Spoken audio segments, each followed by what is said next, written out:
No, a fruitarian lifestyle is a lifestyle for Homo sapiens. We're the most advanced neurological species on the planet.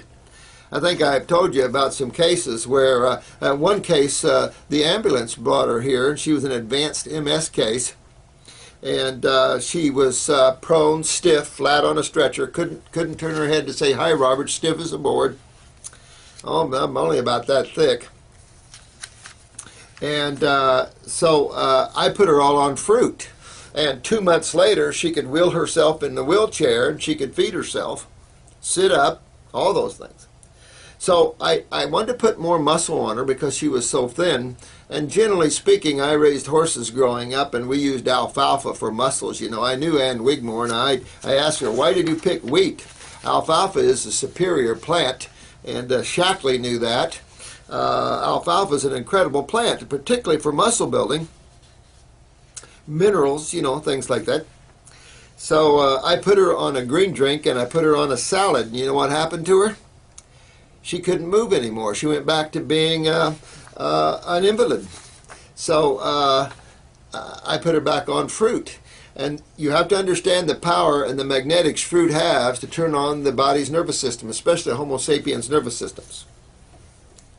Someone asked me a question about wormwood. You know, one of the problems that we face here is the toxicity or the concept of toxicity in herbs. And this is true. There are a few. Dr. Christopher has a herb in his book called Peruvian bark.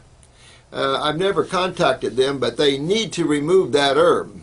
In low dosages, they claim that it's a neurological rebuilder. However, it is where we get quinine. And I overdosed on that and ended up in a coma. And this is a major neurotoxin. Outside of that, you know, not too many herbs are toxic. You'll see in my lymphatic formulas, I use poke root, bloodroot. These bloodroot will pull a tumor right out of your body. It's what black salve's made from.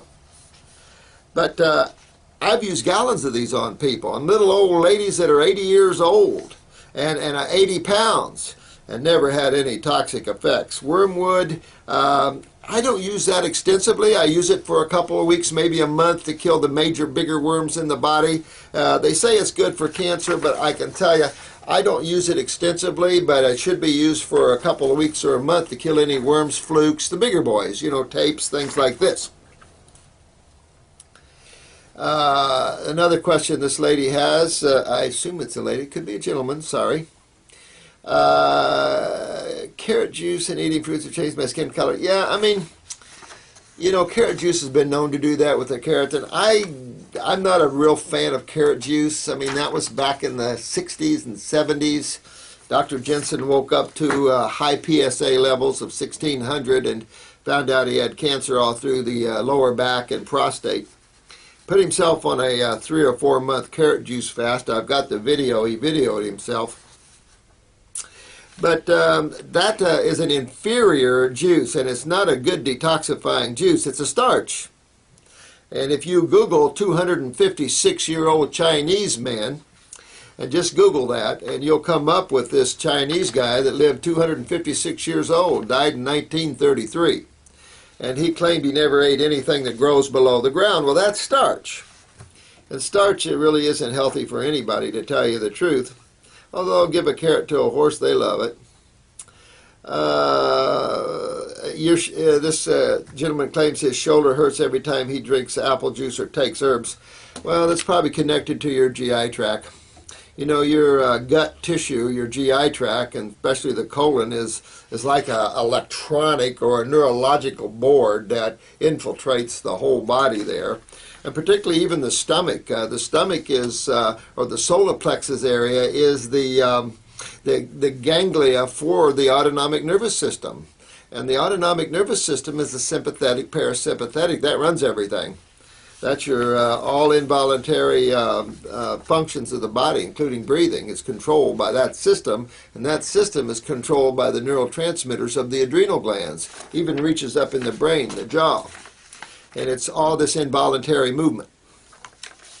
That's very important because we're going to be talking about that nervous system when it comes to autism. And the tremendous adrenal problems we face in children and the kidney weaknesses. And you're seeing this on TV all the time now about kidney transplants. And they're taking it from the same genetic tree. I find there's so much ignorance in allopathic medicine about that. It's not even funny, no offense. But it's time we raise ourselves up out of this. It's a cesspool of ignorance here. Digestive enzymes. Yeah, I know, and people talk about systemic enzymes. I don't mess with enzymes. I just don't take the time. If you feel better on them, I don't recommend digestive enzymes. I just don't recommend messing with God.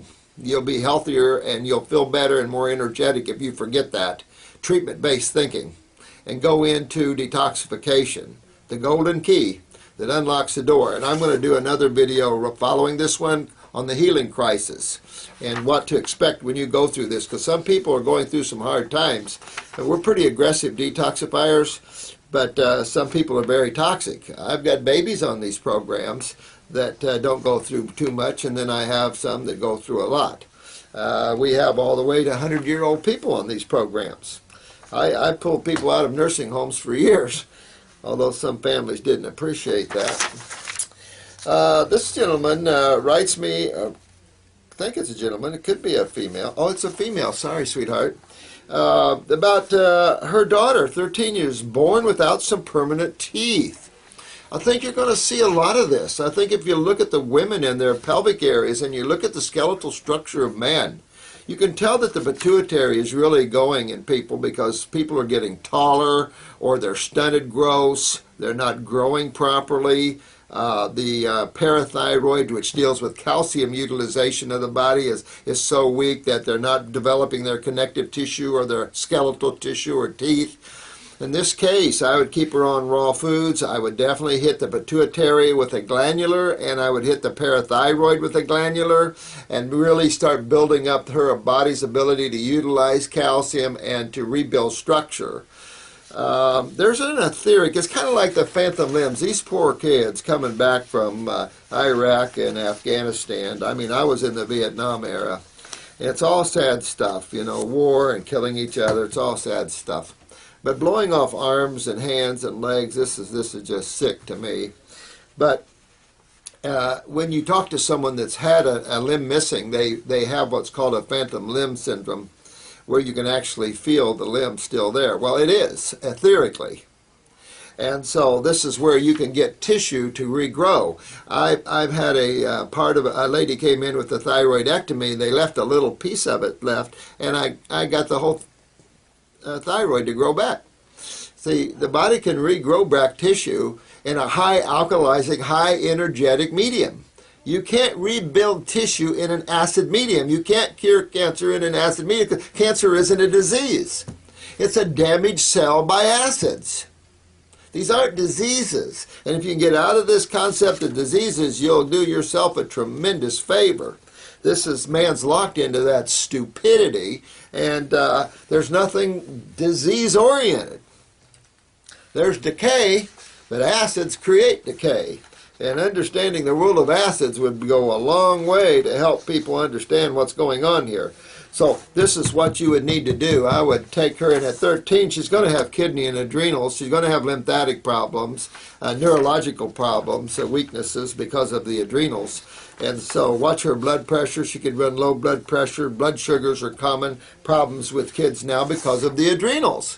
And so it goes on and on and on and on. This is why health and regeneration are the only focuses that will pull man up out of this decay, this genetic decay, and those that are in a cellular decay from high acidosis of years of suppressing their kidney and adrenal functions. It's the only way to get out of it. It's the only way to find a cure. You're not going to find a cure by treating symptoms. You sit by me in my desk, and I invite you, oncology nurse, to do that. You can come in and sit and see another side of this. You'll want to throw up or you'll get very mad.